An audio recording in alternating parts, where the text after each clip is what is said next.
14 वचन होना चाहिए, लेकिन आप हमारा 14 ना मान के 3.5 मान लें, उसका पालन कर लीजिए तो हम आपको अपनी वामांगी जो है मान लेंगे।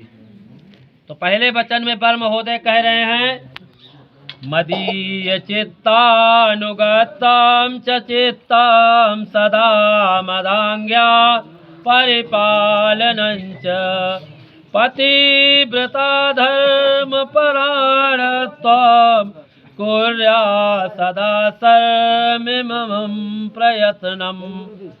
पहले वचन में बर महोदय कह रहे हैं, मदीय चित्ता, मेरे चित्त के अनुकूल आपको अपना चित्त रखना पड़ेगा। मैं आम कह रहा हूँ तो आपको इमली नहीं कहना पड़ेगा। मेरे चित्त, पत्नी का धर्म होता है अपने पति के मन को भांप लेना। अब पति कहीं बाहर से आ रहा हो, किस मूड में है, आप फोन, हाँ जी कहाँ है, बहुत देर हो गई, अब वो किस काम में लगा है वो आपको पता नहीं है। तो पति पत्नी का धर्म है कि पति के मन को जो भांप ले वो उसी को पत्नी बोलते हैं। उसके मन को देख ले कि इसके मन में क्या चल रहा है। तो पति कह रहे हैं कि मदीय चित्ता, मेरे चित्त के अनुकूल आपको अपना चित्त रखना पड़ेगा और मेरी आज्ञा का पालन करना पड़ेगा। मैं जो कहूँ उसको टालना नहीं। पानी मांग रहे हैं, पानी ले आओ, आप कह रहे हो कि हमारा पैर दर्द हो रहा, आप ही पी लो। क्योंकि पत्नी के लिए पति सेवा ही सबसे बड़ा धर्म है, उसको कहीं जाने की जरूरत नहीं है। तो पति कह रहे हैं कि मेरे आज्ञा का आपको पालन करना है और पतिव्रत धर्म का पालन आपको हमेशा करना पड़ेगा। अगर ये आपको स्वीकार हो तो मैं आपको अपने वाम भाग में रखने को तैयार हूँ। और दूसरे वचन में, कीड़ा शरीर संस्कार समाज सोष्ठो दर्शनम हास्यम परिगृह्यानम तजेत प्रेषित भर्तका। दूसरे वचन में बर महोदय कह रहे हैं, कीड़ा शरीर संस्कार, अगर मैं घर पे हूँ तो आपको 16 श्रृंगार करना है, सजना है, संवरना है, हंसी है, मजाक है, घूमने जाना है, कहीं जाना है, आपको सब कुछ करना है। अगर मैं घर पे नहीं हूँ तो आपको ये सारे श्रृंगारों से मुख मोड़ना पड़ेगा, एकदम साधारण सर्वसाधारण रहना पड़ेगा। क्योंकि पत्नी का श्रृंगार पति के लिए होता है, ना कि किसी दूसरे के दिखावे के लिए नहीं होता। ये जो सिंदूर दान किया जाता है, जो इतना खर्च किए हैं उसकी अभी भी कीमत अदा नहीं होगी।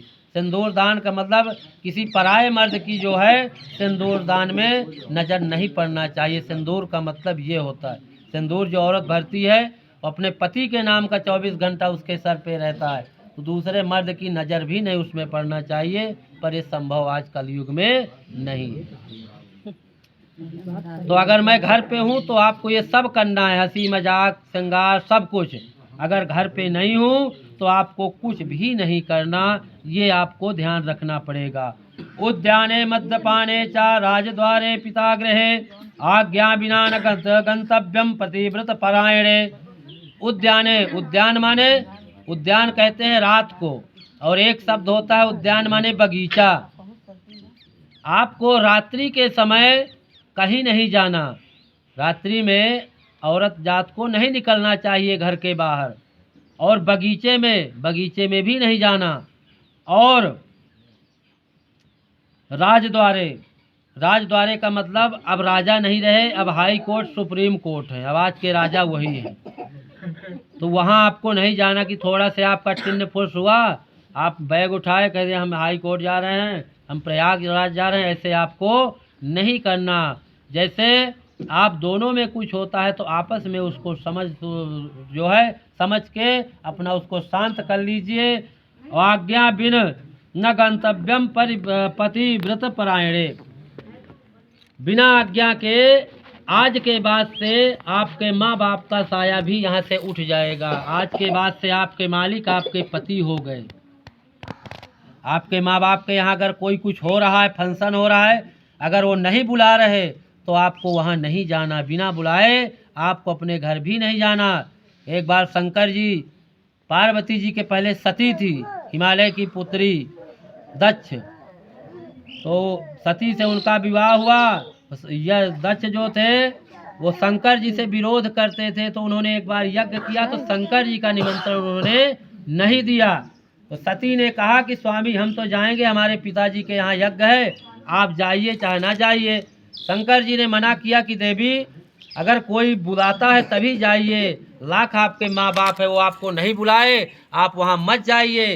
लेकिन स्त्रियों की हट बहुत जो है दिक्कत कर देती है, उसको मना करो, अगर वो हट पे आ गई तो उसको हट ही चाहिए। सती जो है नहीं मानी। भगवान शंकर ने नंदी को आदेश दिया कि नंदी जाओ छोड़ के आओ।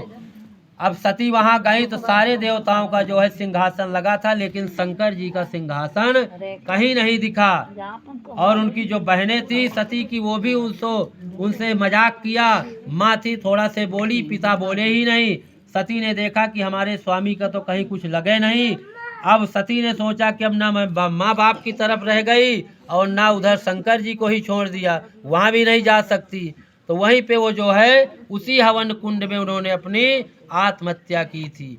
उसी के 51 टुकड़े हुए थे सती के। बाद में फिर पार्वती वही सती फिर पैदा हुई है, फिर तपस्या की है, फिर पार्वती के रूप में फिर शंकर जी को प्राप्त किया है। तो कहने का तात्पर्य, अगर पति मना कर रहे हैं तो आपको उनकी आज्ञा का पालन करना। अगर पति घर पे नहीं है, आपके सास हैं, ससुर हैं, देवर हैं, कोई भी है, कोई ज़रूरी काम पड़ जाए तो आप उनसे आज्ञा लेके उनको साथ में लेके आपको जाना है, ना कि अकेले नहीं जाना। इन सब चीज़ों का आपको ध्यान रखना पड़ेगा। अगर ये आपको स्वीकार हो तो वर महोदय आपको अपने वामांग में जो है पत्नी रूप का दर्जा आपको देंगे। बोलिए ठीक है भैया, पैर लगाओ उधर।